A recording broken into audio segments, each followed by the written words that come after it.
C'est des vrais mouvements en plus. Hein. Qu'est-ce que c'est que cette machine de torture?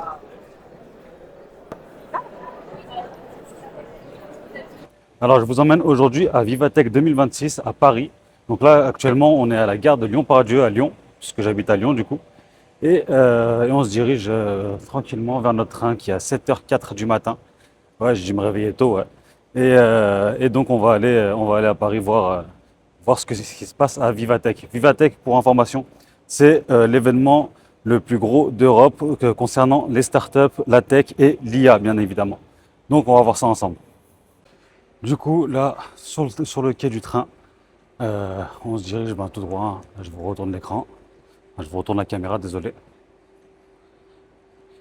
Voilà. Je savais pas qu'il était aussi loin. Du coup, je vais devoir le traverser jusqu'au bout. Donc, on se retrouve à l'intérieur. Je vais faire une petite vidéo, une petite update sur ce qu'on va voir, comment est-ce que ça va se passer et ce qu'on va essayer surtout de rencontrer. Est-ce qu'on va rencontrer des gens ou pas? On verra ça. Allez, à tout de suite.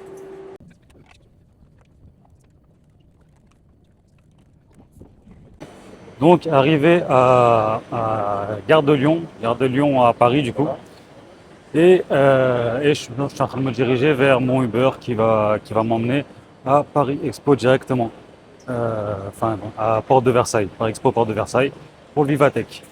Je vous retrouve dans mon Uber, on va un petit peu parler de ce qu'on va faire et du programme. Là, j'ai fait une petite séance de deep work, on va dire, dans le train.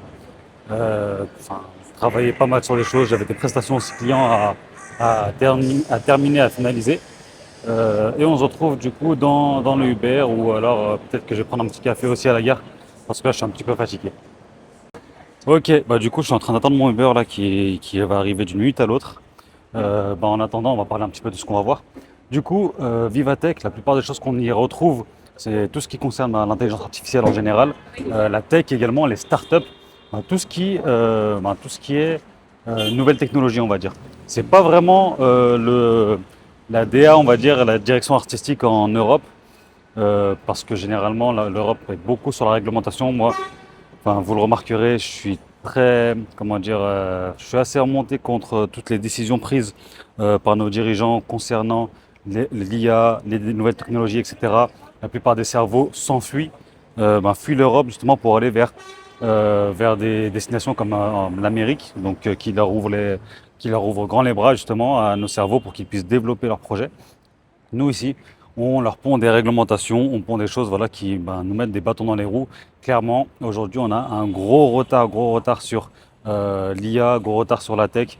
Par exemple, ils nous ont pondu Fable 5, IA surpuissante. Ils nous l'ont laissé 3 jours, histoire qu'on s'amuse un petit peu avec. Et d'un coup, ils nous l'ont coupé. Et l'Europe n'a aucune autre IA qui pourrait ne serait-ce que rivaliser avec Opus, avec Claude. Même les autres modèles, les autres modèles, là, les autres modèles, pas seulement Fable. Hein. Je crois qu'il est là.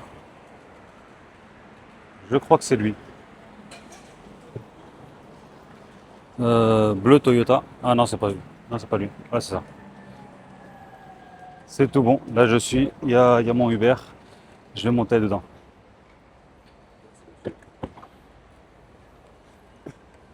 Je crois que je prends le relais. C'est parfait, allez-y. Pas de souci, merci beaucoup. Bonjour. Je suis le relais, c'est ça? Adil? Non, non, non, Ah bon? pas du tout. Moi, c'est écrit bleu Toyota. Oui, il y en a beaucoup. Ah, désolé. C'est pas là. Je suis vraiment désolé.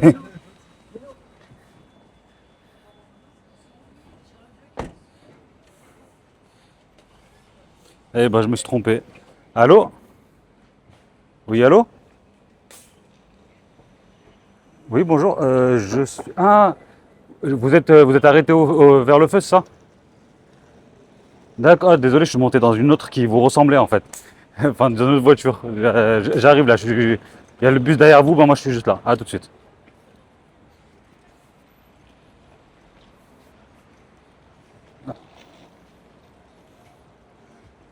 Bon, bah, c'est les aléas du direct du coup. Bonjour. C'est ça, Adil. Désolé, je suis monté dans la Toyota juste là-bas en fait. Elle s'est arrêtée juste devant moi, je me suis dit, c'était une sacrée coïncidence. Alors c'est tout bon, j'ai pu rentrer après quelques péripéties, avec beaucoup moins de péripéties d'ailleurs que ce que je pensais. Parce qu'en fait, l'autre événement, c'était courir à Paris. Non, courir à Paris, un truc comme ça. Donc ça n'a rien à voir avec Vivatech. Donc là, aujourd'hui, je suis à Vivatech. Et je vous filme ça un petit peu. Je vais vous faire un petit tour de ce à quoi ça ressemble. Voilà, donc directement, l'entrée, elle est là. Et on arrive ici directement, on a Sanofi qui nous propose des trucs. Sanofi, donc entreprise pharmaceutique, hein. Next Gen, R&D, in action. Parce qu'en fait, c'est un salon IA et tech, hein. Pas que IA. En fait, l'IA, c'est rajouté à la partie tech. Donc là-bas, Agora, L'Oréal, on a tous les beaux noms là, directement en premier. Samsung aussi. Donc en fait, ils veulent être sûrs d'avoir du monde chez eux. Comme ici, on a L'Oréal, hein. Voilà. Et on va regarder un petit peu tout ce qu'ils proposent. Et surtout, moi, ce qui va m'intéresser, c'est toute la partie intelligence artificielle. Donc, désolé, vous n'aviez pas mon micro. Vous devez entendre n'importe quoi là. Voilà, voilà. Donc là, vous avez le micro, je viens de vous l'activer. Normalement, ça va beaucoup mieux, désolé. Du coup, ben, je disais que je viens de rentrer au salon. Donc on a L'Oréal, Samsung derrière, on a Sanofi, on a plein de beaux noms. Et moi, j'aimerais bien trouver tout ce qui est intelligence artificielle parce qu'on est là pour ça. On travaille dans l'IA et c'est là où il y a les meilleurs, pour l'instant, on va dire les plus grosses innovations aujourd'hui. Robotique, IA, c'est trop bien. Alors là, par contre, c'est une folie.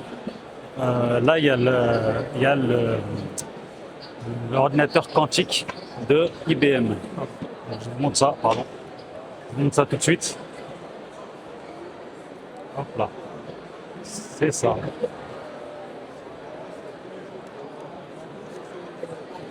L'ordinateur quantique. Alors tout ce que vous voyez ici, c'est du refroidissement. Toute la tour ici. C'est du refroidissement parce que l'ordinateur quantique fonctionne au zéro absolu. Et donc, tout ça, c'est fait pour atteindre le zéro absolu. Tout ce système-là. C'est incroyable. Et si vous voulez savoir ce que fait un ordinateur quantique, je ne suis pas le meilleur pour vous donner ce genre de détails, mais en gros, petite pause dans la vidéo simplement pour vous réexpliquer le principe d'un ordinateur quantique que j'ai un petit peu mal expliqué dans le vlog. Pour faire simple, un ordinateur classique, lui, travaille avec des bits qui peuvent valoir 0 ou 1, c'est avec ça qu'il fait ses opérations. Et un ordinateur quantique, lui, travaille avec des qubits qui peuvent exister dans un état de superposition de 0 et de 1, qui peuvent avoir des états intermédiaires, on va dire à 0 ou 1. Donc ça lui permet en fait d'explorer un très très grand nombre d'états possibles simultanément. Ça lui permet de faire de résoudre des problèmes qu'un ordinateur les fait l'un à la suite des autres à une très grande vitesse, bien évidemment, mais quand même l'un à la suite des autres. Et l'état quantique peut faire plusieurs possibilités de manière simultanée. Et pas seulement une ou deux possibilités, vraiment des millions et des millions de possibilités de manière simultanée. Pour prendre un petit exemple, récemment, un ordinateur quantique a résolu un problème qui aurait pris des millions d'années à un ordinateur normal et il l'a résolu en quelques minutes. Donc parce qu'il teste plusieurs possibilités en même temps. Donc voilà ce que peut faire un ordinateur quantique et comment est-ce qu'il fonctionne. Bien évidemment, je ne rentre pas un petit peu dans les détails des phénomènes quantiques tels que la superposition et l'intrication, mais c'est grâce à des phénomènes comme ça que plusieurs des états peuvent exister en même temps. Alors j'allais clairement aller manger, sauf que là, regardez sur quoi je tombe.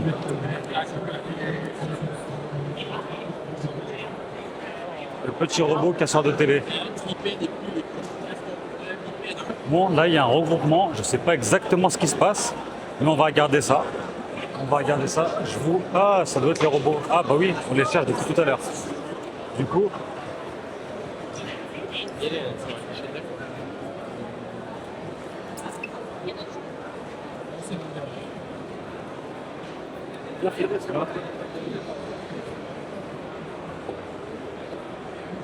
Là, on peut voir les robots. On va faire certainement une démonstration.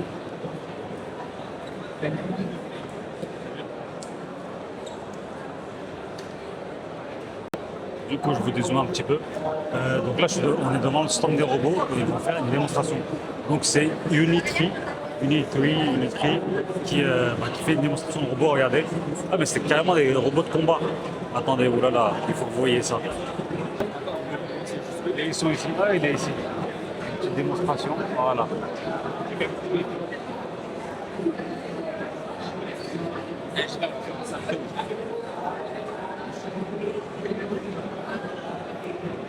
Désolé pour le focus.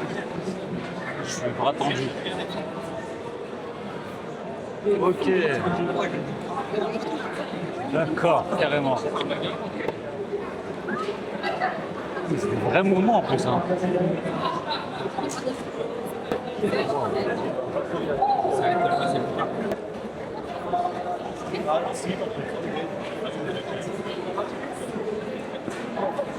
Ok, donc là maintenant il danse. Donc il combat, il danse, il fait plein de choses le robot. Intéressant, qu'est-ce qu'il va nous faire maintenant? Ah ok, donc de la danse classique.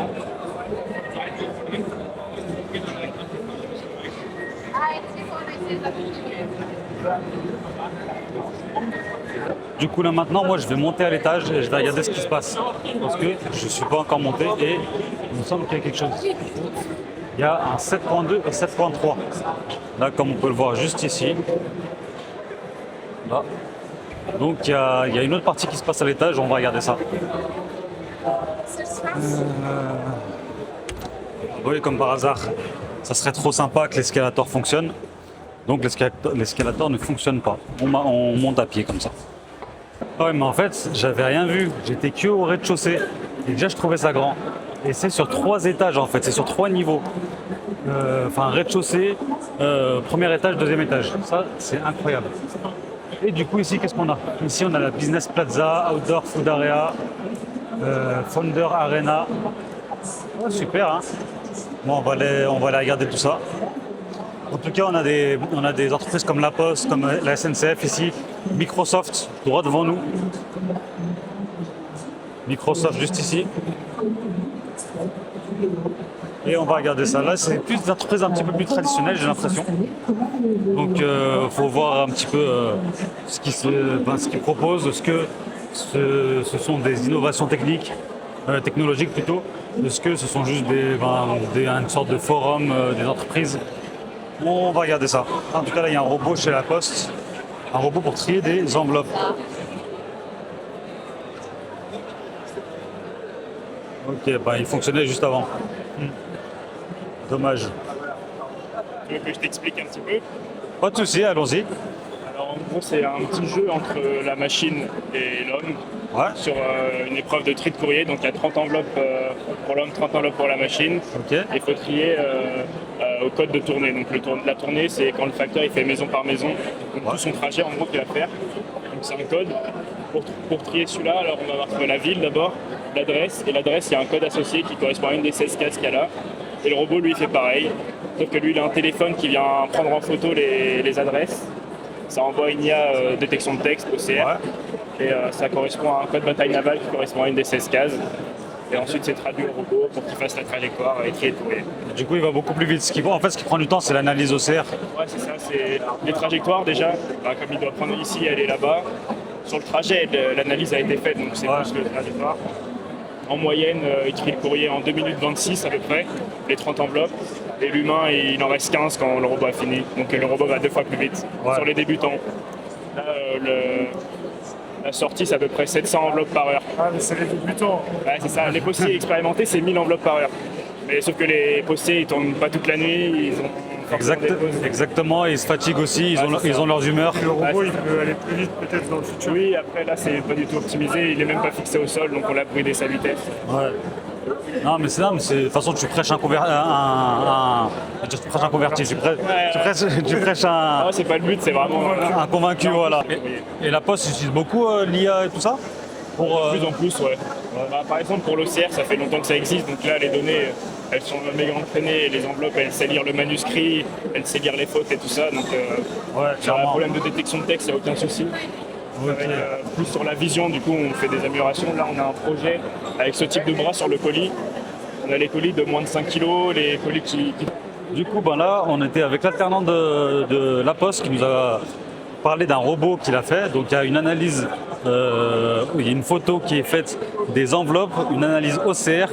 Les analyses OCR, donc c'est des choses que j'intègre également dans mes systèmes, notamment pour faire de la reconnaissance de factures, de la reconnaissance de mails, enfin de pièces jointes plutôt d'emails, etc.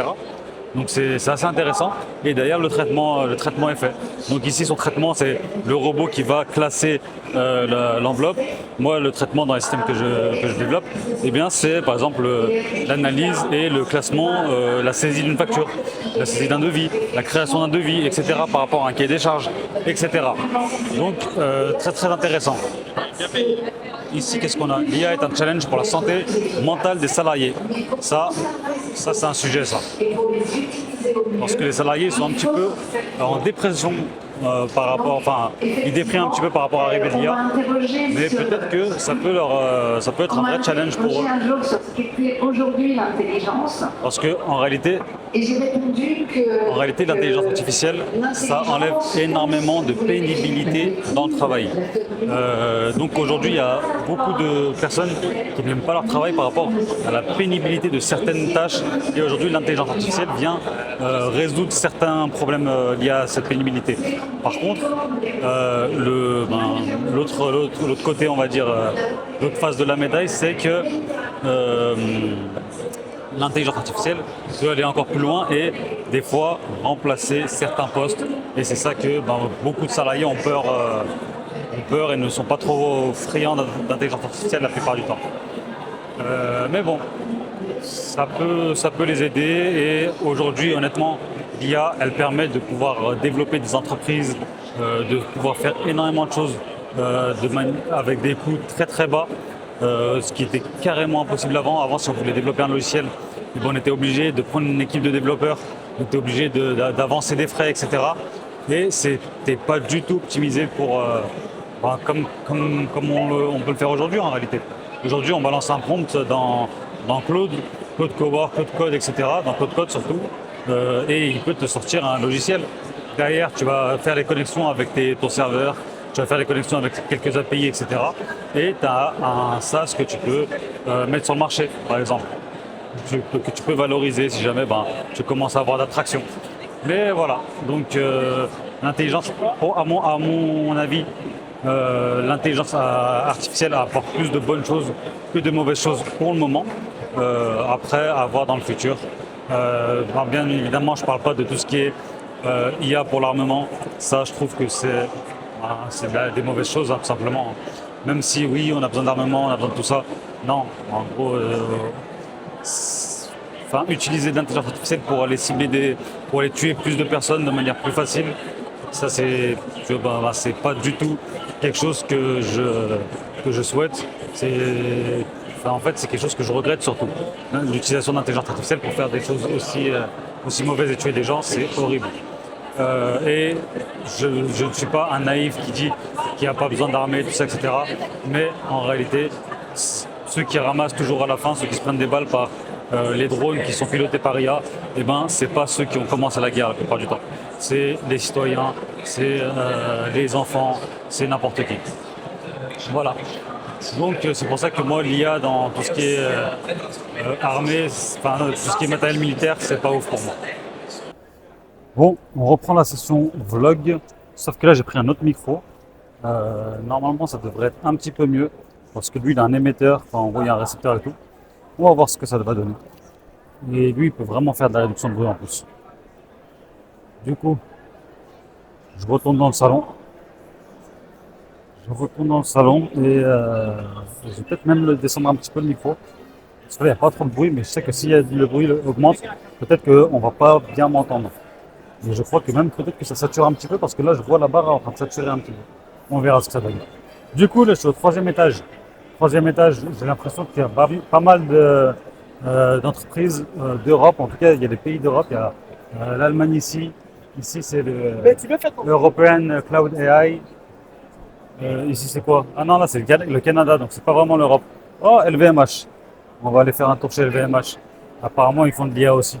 En tout cas il y a de l'IA là-bas. On va voir, soit c'est de la technologie, soit c'est de l'IA, on verra ce que ça donne.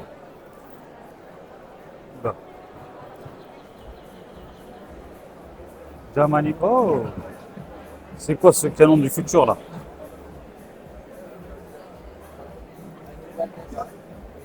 Qu'est-ce que c'est que ça? Ah, c'est le Gaia.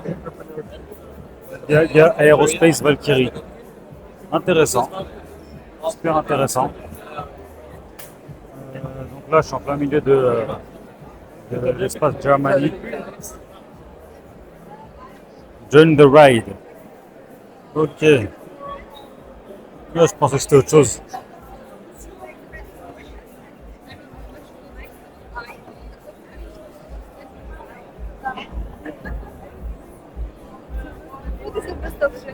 Mais j'ai quand même vu LVMH et ça m'intéresse d'aller les voir. Ils étaient par là-bas. On va regarder tout ça. Alors, ils sont juste ici. Il y a une petite queue juste devant. Qu'est-ce qu'ils nous proposent? C'est quoi? Je sais même pas si c'est qui eux. Oh, Macron. Enfin, Macron dans une pub, hein, pas n'importe où. Ah, c'est la Dream Gallery, d'accord, LVMH. C'est une petite queue en fait, juste pour regarder la Dream Gallery. Ça, c'est ça. La Dream Gallery.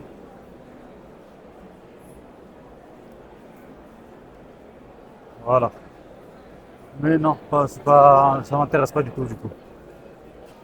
On va continuer à regarder un petit peu ce qu'ils proposent autour. Donc tout à l'heure, il y avait AWS, là-bas il y a OVH. Donc tout ça, c'est des serveurs, c'est des clouds. Donc c'est des choses qu'on utilise beaucoup pour mettre par exemple des IA en local, des systèmes en local. Par exemple faire tourner nos propres IA sur nos propres serveurs, etc. Donc c'est intéressant, OVH sont là. Qu'est-ce qu'ils proposent? Je vois il y a une sorte de diurne avec plein de ballons à l'intérieur. Qu'est-ce que c'est que ça? Je vais la regarder. Ah, c'est des canards en plastique. D'accord, c'est des canards en plastique. OVH Cloud Summit. Et qu'est-ce qu'ils nous disent eux? Ok. Pardon. Ok. Requin-baleine, réaliste, vu du dessus. Gris foncé, truc. Ok. Donc en fait, c'est juste de la reconnaissance, ça, c'est ça?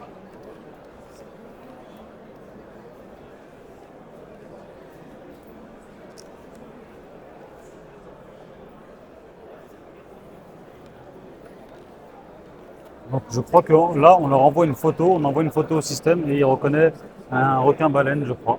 Il me semble. Ok. Ça, c'est des choses que les IA font aujourd'hui, hein, de manière très simple. Enfin, en tout cas, la plupart des IA le font, je sais pas. C'est très simple, moi je rentre pas dans le système. J'utilise les IA pour créer d'autres systèmes. Qu'est-ce que c'est que ça? Qu'est-ce que c'est que cette machine de torture?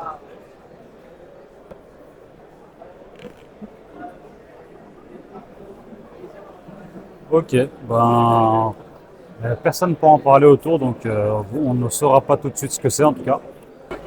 Donc là, regardez un petit robot, un petit Pikachu.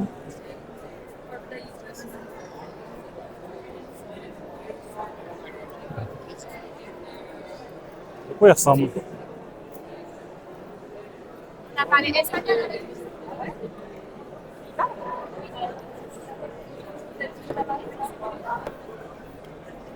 En tout cas, si tu es resté jusque-là, enfin, si tu en es là dans la vidéo, je me présente, je m'appelle Adil Dahas. J'ai monté une agence IA qui s'appelle AIP Process, dans laquelle je fais aussi bien de l'implémentation de systèmes automatisés qui intègrent ou pas de l'IA, que de la formation également en IA et en automatisation. En fait, ma spécialité, c'est l'IA et l'automatisation, notamment le développement de systèmes pour les entreprises pour automatiser leurs process, etc. Mais par la force des choses, en fait, on a commencé à me demander de la formation, donc en entreprise, de la formation d'équipe, de la formation d'apprenants, d'organismes de formation, etc. Et donc, c'est ce que je propose aussi également aujourd'hui. Mais l'activité principale que je réalise, c'est quand même l'implémentation de systèmes automatisés.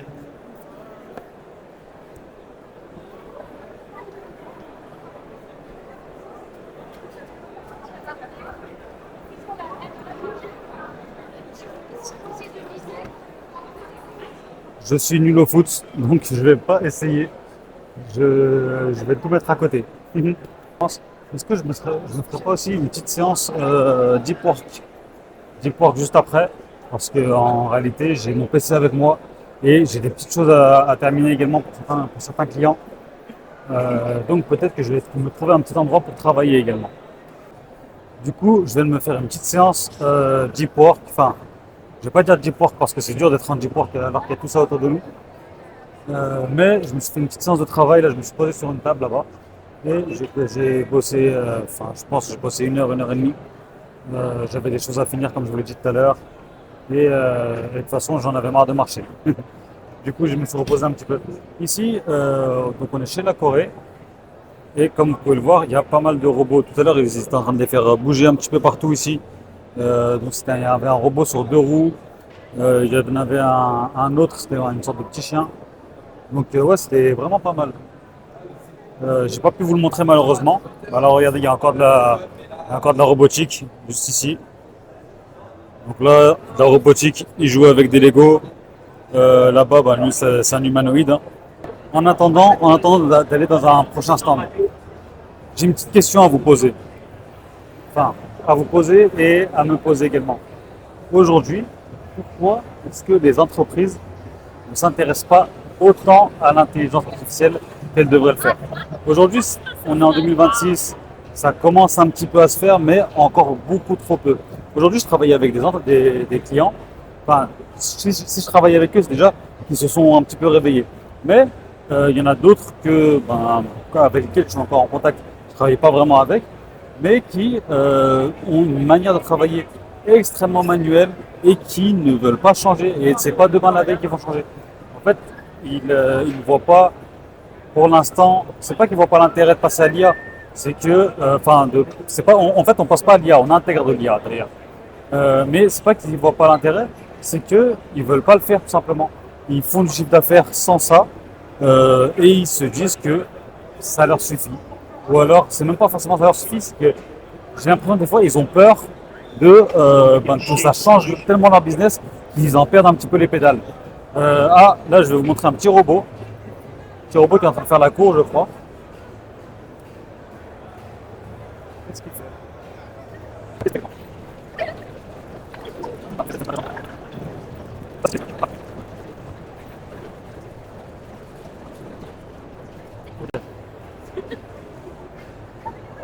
Bon bah. Ah mais il y en a plusieurs des robots en plus. Ah, attendez, on va s'approcher un petit peu. Je suis là. Et j'ai reconnu également les robots qui sont dans le restaurant Nokyo, un restaurant asiatique gastronomique à Lyon. Et du coup, c'est des robots serveurs un petit peu. Et on les retrouve juste ici. Juste là.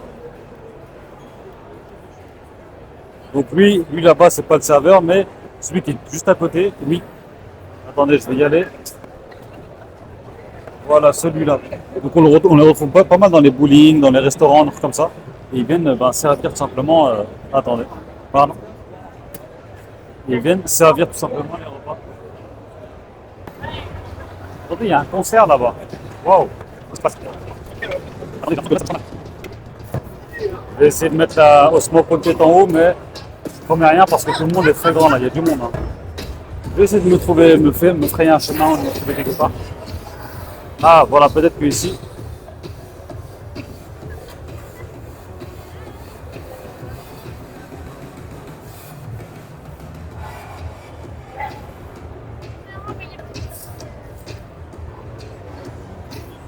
Oula, on peut écrire des choses sur le mur.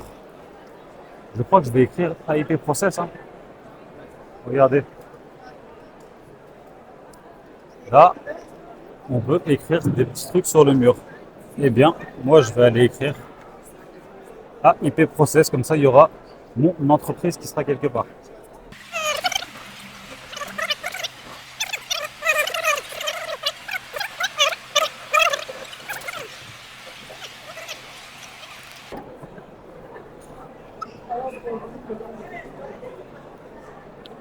J'ai écrit AIP Process juste ici. Mince. Juste ici. Voilà. Du coup, on va poursuivre. Ah, il y a DocuSign là-bas. DocuSign, entreprise qui, comme son nom l'indique, fait de la signature électronique. Donc, je les avais un petit peu utilisés pour un client, mais pas de ouf. Mais en tout cas, ça me fait plaisir de voir des entreprises que j'utilise au quotidien des fois. Tout à l'heure, on a vu Salesforce également. Ici, des petits robots. Il y a des petits robots pour s'amuser. Ah, pour les bébés, pour les enfants et pour les juniors et les seniors. Donc attendez, comme vous voyez ici, pour les juniors et les seniors.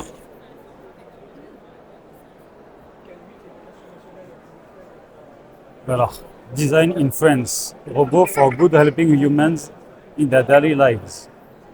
D'accord, en fait c'est des activités. C'est pas pour les aider à faire quelque chose de manière manuelle, c'est pour faire des activités. Enfin, c'est des activités sur leur écran. Donc leur visage, c'est une sorte d'écran et ça permet on peut leur parler, on peut étudier avec eux. Enfin, non, c'est pas mal. J'en prendrais bien un à mes enfants, mais j'imagine que ça vaut vraiment très cher. AI Agent Help. Oh, Make. Ah, là, c'est intéressant. Make. Moi qui fais du l'IA, no code, low code, tout ça. Oh, tiens, un robot qui aide les personnes seniors et juniors qui se baladent ici. Formez-vous sur les agents IA. Eh ben, je vais aller leur parler parce que moi, je suis un formateur justement en IA et en automatisation. Donc là, j'ai parlé avec le gars. En fait, ils sont intégrateurs. Ils font pas forcément, ils ont une partie formation, mais c'est pas la partie qu'ils développent le plus. En gros, ce qu'ils font, c'est surtout qu'ils développent des systèmes pour les entreprises, exactement comme je fais, sauf qu'eux, ils sont un petit peu plus gros. Ils travaillent avec des ETI, etc. Donc on a un petit peu parlé. J'ai pris les contacts et à voir si on peut travailler ensemble. Donc ouais, c'est ce genre d'event, il sert surtout à ça en fait, à se faire un petit peu de réseau, à regarder les acteurs qui sont dans la même niche que toi, voir les synergies qu'il peut y avoir entre eux et toi. Parce qu'actuellement, ici, c'est un forum Tech IA. Donc naturellement, ils ont tous, au moins, toutes les entreprises qui sont présentes ici, ont une partie IA. Par contre, il y en a qui intègrent l'IA chez les autres et donc qui ont besoin de tes compétences-là, de tes compétences aussi bien des compétences techniques, donc en développement de système, que en compétences de formation également. En tout cas, les professionnels de l'IA, on va dire, ils n'ont pas vraiment à s'en faire sur le travail. Il y en a dans tous les cas, que ce soit en freelance, que ce soit même en CDI, on peut être embauché en CDI. Moi, j'ai refusé un CDI justement dans la même niche dans début d'année, dans une ESN qui n'avait pas du tout de partie IA. J'ai travaillé avec eux sur une mission en freelance pour développer, pour faire une prestation en IA pour un de leurs clients. Ils ont beaucoup aimé ce que je leur ai fait et ils ont voulu m'embaucher carrément en CDI pour développer leur pôle IA en réalité. J'ai refusé parce que c'est pas du tout ma manière de travailler. J'ai pas envie de bosser en CDI. Moi, j'ai envie de développer justement mon agence. Aujourd'hui, je travaille de plus en plus en mode agence justement et plus en mode freelance, même si je continue moi-même à faire des coachings en IA. Donc ça, c'est quelque chose que j'aime bien faire également. Mais je travaille beaucoup plus aujourd'hui en mode agence. Donc ça veut dire que je récupère des missions. Si certaines missions sont rapides à faire et que je peux bien les facturer, je les fais très rapidement et je les facture. Sinon, la plupart des missions, j'essaye de les déléguer. La plupart des missions que j'essaye de les déléguer justement à des personnes comme moi ou comme moi il y a 1 an, 2 ans, donc qui ont des compétences en intelligence artificielle, qui ont des compétences en automatisation et qui peuvent rendre du travail de qualité. Là, j'ai fait le tour de cet étage encore une fois. Donc là maintenant, je vais remonter, je pense. Je vais remonter au 3e. Je ne sais même pas s'il y a un 3e. Je ne sais même pas si je ne suis pas déjà. Là, je me suis un petit peu perdu. Ah si, voilà. Il y a un dernier niveau. Du coup, qu'est-ce que je disais? Ben oui, voilà, je disais que ben, en gros, je travaille aujourd'hui un petit peu plus en mode agence qu'avant. Avant, je faisais pas mal de freelance, de freelancing. Euh, donc, donc, je vous, euh, je vous reprends. Là, pour vous montrer, hop là, c'est ça, plein de canards en plastique. Et on doit jouer pour pouvoir en avoir un. Donc on va voir ça. Et au VH, ben, je vais également leur demander si ils sont intéressés par de la formation, pourquoi pas, hein. Il ne faut jamais laisser du business sur la table. Et pourtant, c'est ma spécialité. Allô. Bon, bah, j'ai perdu. Ah, regardez. Tout à l'heure, on n'avait pas pu voir à quoi ça servait.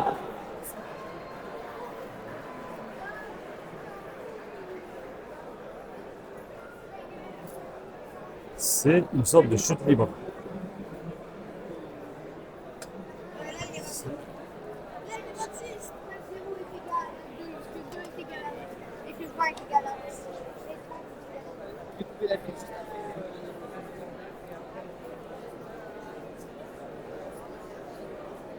Donc super intéressant. En fait, là, la machine qu'on avait vue tout à l'heure, je ne sais pas si je mettrai le rush, mais en tout cas, on ne savait pas à quoi ça servait. En fait, elle sert à se mettre dessus et à simuler une sorte de chute libre, une sorte de pas une chute libre. Vous savez, ceux qui font qui écartent leurs bras là, avec des ailes et qui font de la chute libre, mais qui peuvent un petit peu planer. Eh ben, il me semble que ça sert à simuler justement cette sensation-là. Donc ça m'a l'air super intéressant, franchement. J'aime bien ces genres de petites gamifications avec la VR, etc. Franchement, à un moment, j'étais un grand fan de VR. Tout ce qui était jeux en réalité virtuelle, etc. J'aimais énormément. Du coup, bah, je suis en train de partir là maintenant.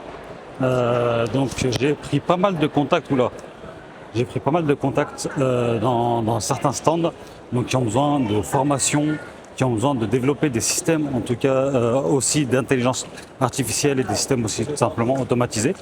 Des entreprises qui ont besoin de process en fait et qui ont besoin d'aller vite. Donc ça a été vraiment pas mal. J'ai pas pu vous filmer tout ça, toute cette partie par contre. J'ai fait aussi pas mal de séances de travail, hein. Je me suis posé sur une table et j'ai bossé. Parce que il y avait vraiment. En fait, j'ai pris mon train un peu trop tard, je crois. J'ai l'impression que je l'ai pris à 19h30. Je suis arrivé vraiment tôt. Donc ouais, toute la journée ici, c'était un petit peu long sur la fin surtout. Mais sinon, franchement, très très bonne expérience. Vivatech, un très très bon salon. On a vu pas mal de choses. J'aurais aimé voir un petit peu plus de robots, des choses un petit peu plus spectaculaires. On a vu les choses qu'on voyait sur les réseaux sociaux, les robots qui combattent, les chiens qui font des saltos, des choses comme ça. Donc tout ça on a vu, mais c'est vrai que en fait j'ai l'impression que comme je le voyais déjà un petit peu sur les réseaux, eh bien j'ai pas pu en profiter autant ici. Donc là je me dis, là de toute façon c'est la fin, hein. Il est quelle heure? Il est 18h15. Ça va être la fin, ça va bientôt fermer. Ils étaient en train de sortir tout le monde. Moi je vais me diriger vers la gare et il faut que je commande mon Uber là. J'imagine que je vais pas être le seul à le faire. Du coup, espérons que je trouve de la place, hein. Bon, je vous reprends tout à l'heure. Du coup, j'ai galéré à trouver un Uber, hein. Franchement, c'était une folie. On était des dizaines de milliers là-dedans. Et donc là, le mien, il arrive là dans 3 minutes. 3 minutes, normalement, je serai à l'heure. Je vais manger un petit truc à la gare et rentrer chez moi. Rentrer chez moi, travailler encore une fois. Parce que c'est ce qu'on fait jusqu'à qu'on explose, jusqu'à qu'on puisse tout déléguer, et être sur une petite plage, avec sa famille, avec ses enfants, etc. Mais en attendant, on travaille pour arriver à ce point-là. Alors là, je ne vous ai pas filmé, par contre, j'ai eu une discussion lunaire avec un chauffeur Uber. Donc avec le chauffeur Uber, c'est un multi-entrepreneur. Il a des business au Sénégal, il a des business en France. Il va montrer les Instagram, les trucs comme ça. C'est une folie. Franchement, très très fort. Je pense, en fait, il est dans le charbon. C'est quelqu'un qui aime charbonner. Il a ouvert plein de business. Il a vendu un appartement récemment à Paris pour ouvrir une salle au Sénégal. Il m'a montré l'Instagram, il m'a montré les différents éléments et tout. Il a une application également au Sénégal de livraison de nourriture, à peu près comme Uber, etc. Et non, franchement, très très bonne rencontre que j'ai fait avec lui. On a bien parlé et ça a bien matché en plus. Et ben du coup, je suis de retour à la gare de Lyon-Part-Dieu à Lyon et je suis exténué. J'ai même pas réussi à dormir dans le train parce que j'avais pas mal de travail et je voulais vraiment finir le truc. Et en plus, c'était super inconfortable. C'était un Ouigo, hein. Je vous ai dit, il n'y avait plus d'autres trains inouïs là, comme à l'aller. Donc là, le Ouigo, vraiment pas confortable. La clim, elle fonctionnait à peine. Waouh! Mais du coup, je suis de retour. En gros, petit bilan de la journée. J'ai vu pas mal de stands. En réalité, j'ai pas tout filmé, bien évidemment. J'ai essayé de filmer un petit peu les choses pas trop mal que j'ai pu croiser. Mais j'ai pas pu tout filmer. Mais sinon, j'ai fait des petits tours dans des stands. C'était super intéressant. J'ai appris plein de trucs. J'ai vu également pas mal de choses qui se font dans d'autres parties du globe, hein, notamment en Asie, côté Corée, côté robot, tout ça. C'est hyper intéressant. Et eux, je pense que au vu de l'évolution que ça prend, il y a quelques années, leurs robots, ils avaient du mal à marcher. Aujourd'hui, ils dansent, ils font du karaté, ils font des choses comme ça. Non, franchement, c'est super intéressant. Du coup, la robotique, et j'ai parlé aussi à Bouygues, j'ai pris pas mal de contacts en réalité, mais le mec de Bouygues, ils sont en train d'utiliser des robots, de faire de la recherche et développement sur des robots justement développés par les Coréens, tout ça, ou par je sais même pas si c'est par les Coréens, ou par une grosse entreprise, en gros c'est les robots humanoïdes quoi, pour les utiliser sur les chantiers. Pour aller récupérer du matériel, par exemple, pour aller récupérer des outils, pour faire pas mal de choses. Et donc j'ai pu prendre pas mal de contacts aussi. J'ai parlé avec des gens qui faisaient à peu près la même chose que moi, donc c'était super intéressant.